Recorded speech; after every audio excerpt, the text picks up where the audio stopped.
ஸ்டார்டிங்கில் ரொம்ப செஞ்சாங்க. அது எப்படி சொல்கிறது, புதுசாக ஒருத்தங்க ஒரு இடத்துக்குள்ளே வந்தாங்கன்னாலே நம்மளை சுற்றி வந்து கலாய்க்கிறது இருக்கும், எல்லாமே இருக்கும். ஆனால் மக்கள்கிட்ட இருந்து அது வரவே இல்லை. அதுதான் நான் எக்ஸ்பெக்டே பண்ணல. எப்படி மக்கள் வந்து, நான் ரீப்ளேஸ்மெண்ட்டாக வரல, ஆனால் நான் அந்த சீரியலில் வந்து 45th எபிசோடில் தான் என் ஹீரோவோட என்ட்ரியே இருக்கும். அப்போ தான் உள்ளே வரேன். உள்ளே வந்ததுக்கப்புறம் ஒரு 10 எபிசோடுக்கு அப்புறமா எனக்கு இன்ஸ்டாகிராமில் இவ்வளோ மெசேஜஸ் நான் பார்த்ததே இல்லை. எனக்கு வரவே வராது. இன்னும் ஒரு 3000 ஃபாலோவர்ஸ் இருந்துச்சு அப்போது. ஸோ இன்ஸ்டாகிராமில் அவ்வளோ பேர் வந்து பேசுகிறாங்க, நல்லா பண்ணுறீங்க நல்லா பண்ணுறீங்க, இது நம்ம எடுத்துக்கவா வேணாமா அப்படின்னு சொல்லி. ஆனால் அதை நம்ம வந்து ரொம்பவும் மனசில் ஏற்றிக்கக்கூடாது. ஆனால் மக்கள் அக்செப்ட் பண்ணிட்டாங்கன்னு ரொம்ப சந்தோஷமாக இருந்துச்சு.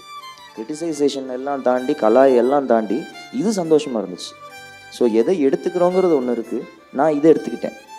அண்டு கிரிட்டிசைஸ் பண்ணுறவங்க கிட்டேருந்து சப்போஸ் அது வந்து அவங்க சொல்கிறதுல ஒரு நியாயம் இருந்துச்சுன்னா அவங்களுக்கு சாரிங்க, இதுக்கப்புறம் அதை நான் சரி பண்ணிக்கிறேன்னு தான் சொல்லியிருக்கேனே ஒழிய இன்னைக்கு வரைக்கும் யாருக்கூடயும் சண்டையே போட்டது கிடையாது.